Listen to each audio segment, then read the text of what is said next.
আসসালামু আলাইকুম। আজকে আমি বানাচ্ছি খুবই সহজে বাচ্চাদের ঘুমানোর জন্য নাইট ড্রেস বা নাইট স্যুট, স্লিপিং স্যুটও বলতে পারেন। তো এগুলো কিন্তু আমি খুব সহজভাবে আর খুব সুন্দরভাবে কাটিং করেছি। আর কিভাবে পাইপিং জয়েনিং করেছি একটি বুঝিয়ে দিলেই আপনারা পুরো ড্রেসটাতে কিভাবে পাইপিং লাগাতে পারবেন ইজিলি বুঝে যাবেন। আর খুব সহজভাবে প্যান্ট কাটিংও শেয়ার করেছি। তো কথা না বাড়িয়ে কাটিং পর্বে চলে যাচ্ছি।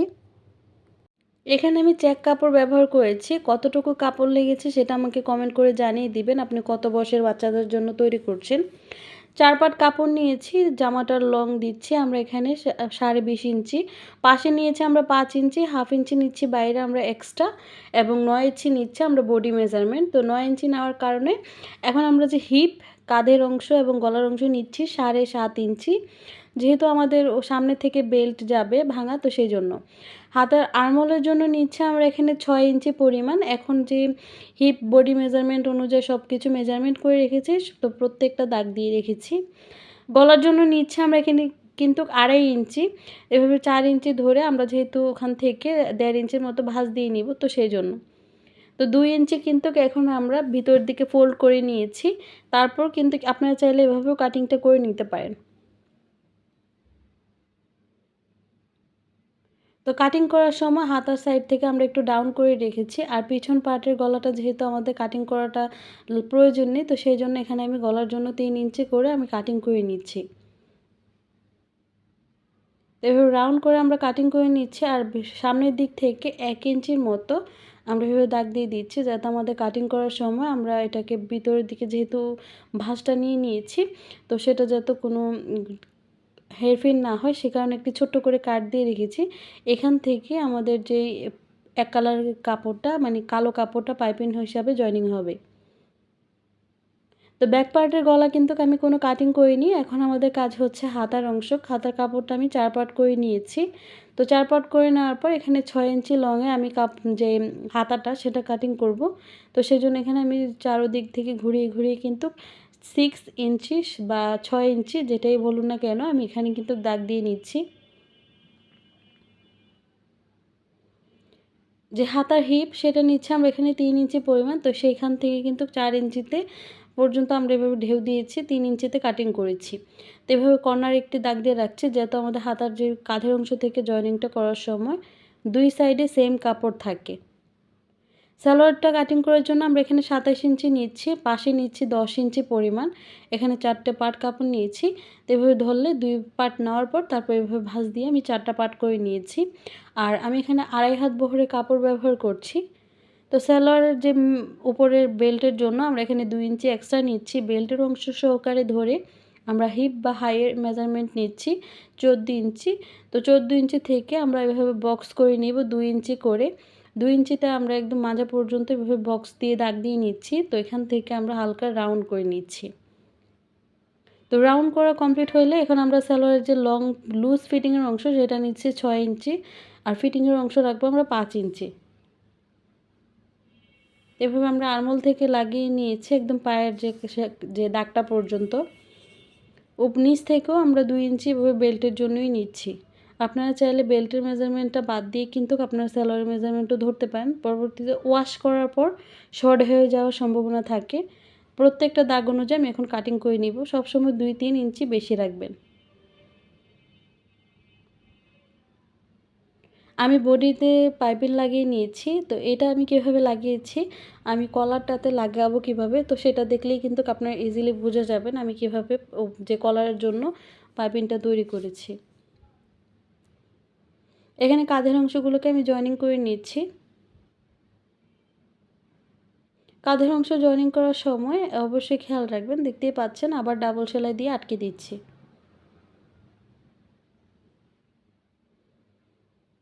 এভাবে কিন্তু আমরা এটাকে ঘুরিয়ে কাঁধের অংশটা আমরা সমান করে দিয়েছি। গলার অংশর যে কাঁধের অংশগুলো সমান করে নিচ্ছি, যাতে আমরা এটা ইঞ্চি টেপ দিয়ে ঘুরিয়ে ঘুরিয়ে কলারের যে মাপটা সেটা নিতে পারি। তো কলারের জন্য আমরা এই সাইড পিছন সাইড থেকে এভাবে রাউন্ড করে কাটিংটা করে দিচ্ছি।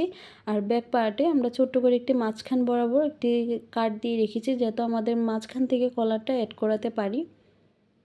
এখন ব্ল্যাক কালার কাপড়টা যেটুকু পর্যন্ত আমাদের জয়েনিং করা হয়েছে, তো সেই পর্যন্ত জয়েনিং করার পর এখন কিন্তু আমাদের এই সাইডে মেজারমেন্ট করে নিয়েছি। আর গলাটা যদি বুঝে না থাকেন আমাকে অবশ্যই জানাবেন। কালো কাপড়টা থেকে ধরে আমরা এভাবে ঘুরিয়ে কিন্তু মোট কতটুকু নিচ্ছি কাপড় এটা দেখিয়ে দিচ্ছি। তো আমরা এখানে কিন্তু 10.5 ইঞ্চির মতো নিয়েছি।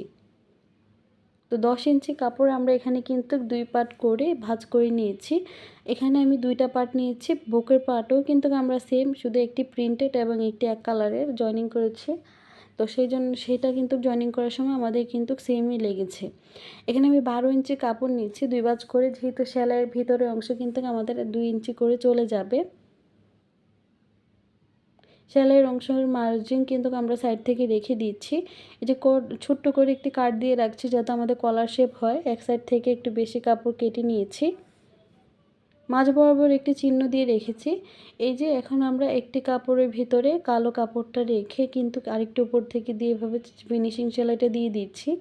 সেমভাবে আমরা বডি মেজারমেন্টেও কিন্তু সেম প্রসেসেই কালো যে পাইপিং কাপড়টা সেটা জয়েনিং করেছি। আর এটা যদি ডিটেলসে দেখতে চান সেটা আমাকে অবশ্যই জানিয়ে দিবেন। আমি আজকে যে বাচ্চাদের জন্য যে স্লিপিং স্যুট বা রাতে ঘুমানোর জামা বা নাইট ড্রেস যেটাই বলুন না কেন তৈরি করছি, 5 থেকে 6 বছরের বাচ্চাকে ইজিলি পরাতে পারবেন। আর আমি সাজেস্ট করব 4 থেকে 5 বছরের বাচ্চাকে পরালে লুজ থাকলে নাইট ড্রেস কিন্তু বাচ্চাদের পরলে খুব আরামদায়ক হবে। আর সফট কোয়ালিটির কাপড় নেওয়ার চেষ্টা করবেন। আমি এখানে খুব সফট কোয়ালিটির কাপড় নিয়েছি। দেখতে হয়তো বা হার্ড, কিন্তু ওয়াশ করার পর খুবই সফট হয়ে যায় এই কাপড়গুলো, খুবই ভালো মানে কোয়ালিটির কাপড়। এখানে আমি কলারটা প্রথমে কাটিং করে নিয়েছি। তো সেলাই করার পর এখন আমাদের কাজ হচ্ছে মাঝখান থেকে আমরা কাপড়টা এক্সট্রা রেখে এখন আমাদের কাজ হচ্ছে যে কলারের যে পাইপিং অংশটা সেখান থেকে আমরা এখন সেলাই করে নিব। অবশ্যই একটি পার্টে সেলাই করব, আরেকটি পার্ট আমরা উপরের দিকে রাখবো। এখন যে গলার অংশটাতে সেটাতে কিন্তু আমরা আবার আরেকটি করে সেলাই দিয়ে নিয়েছি। এখন আমরা গলার সাইড থেকে কালো পাইপিংটা থেকে ধরে কিন্তু এভাবে সেলাইটা দিয়ে নিচ্ছি। এখন ঘুরিয়ে ঘুরিয়ে আমরা পুরো কলারের অংশটাতে কভার আপ করে দিচ্ছি। কালো পাইপিনের অংশতে এসে আবার কালো পাইপিনের জায়গাটাতে আমরা ডাবল সেলাই দিয়ে আটকে দিব।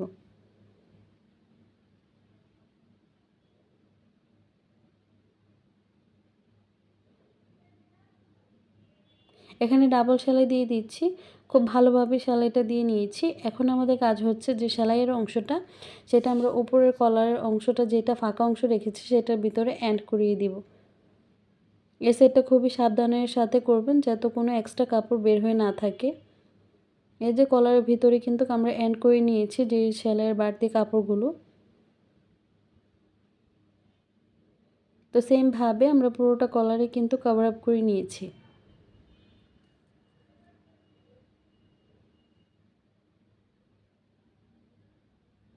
এই জিনিসটা সেলাই করার পর আমরা এখানে এসে সাইডে ডাবল সেলাই দিয়ে দিয়েছি। আমাদের কিন্তু কলারটা তৈরি হয়ে গিয়েছে। এখন আমাদের কাজ হচ্ছে হাতার অংশগুলোকে জয়েনিং করে নেওয়া। এই যে কলারটা এভাবে ভাঁজ দেওয়ার পর এরকম লুক আসবে। তারপর আমরা বোতামও কিন্তু অ্যাটাচ করে নিব।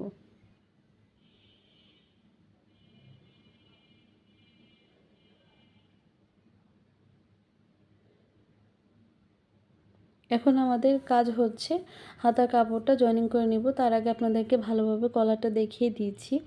আশা করছি আপনাদের কাছে কলারের ডিজাইনটি ভালো লেগেছে।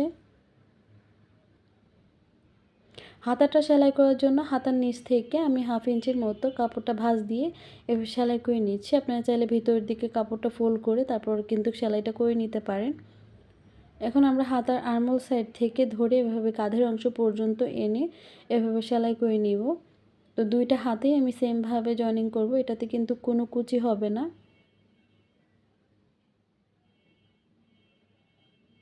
খুব সহজে আমি এই হাতাটা কাটিং করে নিচ্ছি এবং সেলাইও করে নিয়েছি। আশা করছি আপনাদের কাছে আজকের এই ভিডিওটি ভালো লেগেছে। ভালো লেগে থাকলে অবশ্যই আমাকে কিন্তু কমেন্ট বক্সে জানাতে ভুলবেন না। আর আপনাদের জন্য কিন্তু আমি একটি টাস্ক দিয়েছিলাম, আপনারা কোন ধরনের ভিডিও দেখতে চান অবশ্যই সেইটার কমেন্ট বক্সে আমাকে জানিয়ে দিবেন।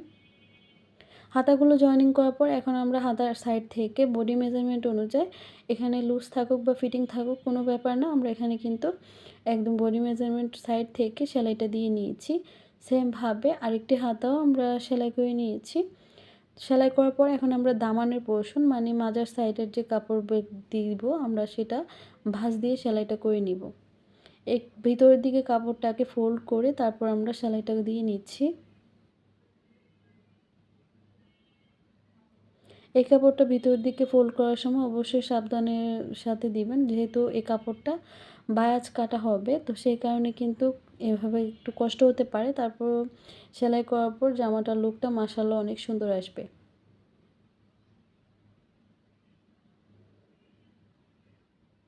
এভাবে সেলাই করার পর এখন আমাদের কাজ হচ্ছে বোতামগুলো তৈরি করে নেওয়া বা লাগিয়ে নেওয়া বোতাম ঘর। তো আপনারা বোতাম ঘর যেহেতু ইজিলি লাগাতে না পারেন, তাহলে এখানে যে সালোয়ারের পায়ের অংশতে আমরা হুক ব্যবহার করি সেই ধরনের হুক লাগিয়ে নিতে পারেন।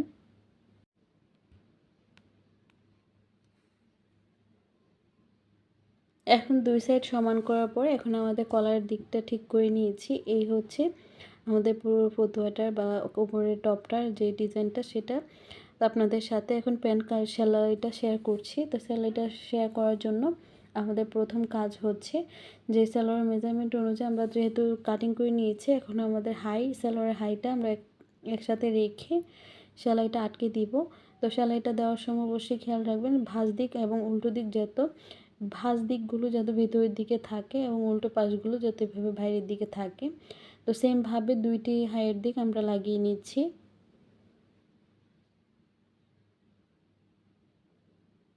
সালোয়ার হাইগুলো লাগানো কমপ্লিট হলে এখন আমাদের কাজ হচ্ছে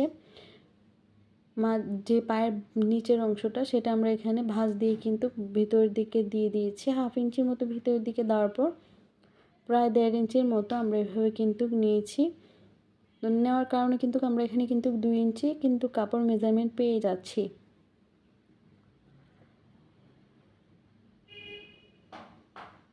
তো সেমভাবে আমরা দুইটা পায়ের অংশ কিন্তু সেলাই করে নিচ্ছি। আর আজকের ভিডিওতে আপনাদের সাথে কিন্তু খুবই সুন্দরভাবে আর সহজে কিন্তু বোঝানোর চেষ্টা করেছি।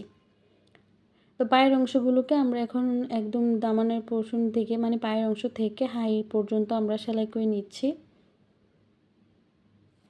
হাইয়ের দিকে এসে আমরা আবার ডাবল সেলাই দিয়ে দিব। তো এভাবে কিন্তু পায়ের দিয়ে মেজারমেন্ট যেহেতু সেম মেজারমেন্ট থাকে একটা পা আরেকটার পায়ের দিকে রেখে আমরা লুজ ফিটিংয়ের অংশটা একদম ঠিক করে নিচ্ছি। সেমভাবে হাইয়ের অংশটা আবার ঘুরিয়ে সেলাই করে নিয়েছি। তো হাইয়ের অংশটা যেহেতু সেলাই করা কমপ্লিট হয়ে গিয়েছে, এখন আমাদের কাজ হচ্ছে বেল্টের অংশটা।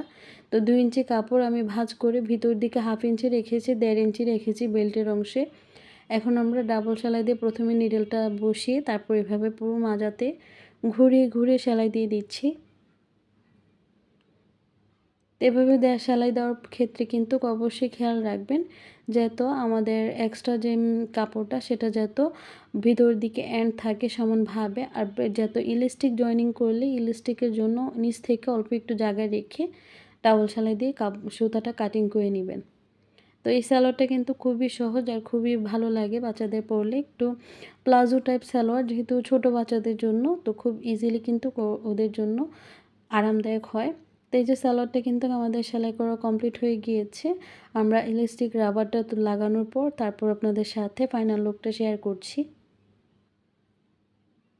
এই যে ইলাস্টিকটা লাগানোর পর আমাদের যে সালোয়ারের যে মাজার অংশটা, এই হচ্ছে মাজার অংশটা এবং দামানের পোর্শনটা মানে পায়ের অংশটা এই যে। তো পায়ের অংশটাতে আমরা কিন্তু সুন্দরভাবে একদম সেম কাপড় সেম সেলাইটা পড়েছে, দেখতে আরও সুন্দর লাগছে। এই হচ্ছে জামাটার ফাইনাল লুক বোতাম লাগানোর পর। আশা করছি আপনাদের কাছে আজকের ভিডিওটি ভালো লেগেছে।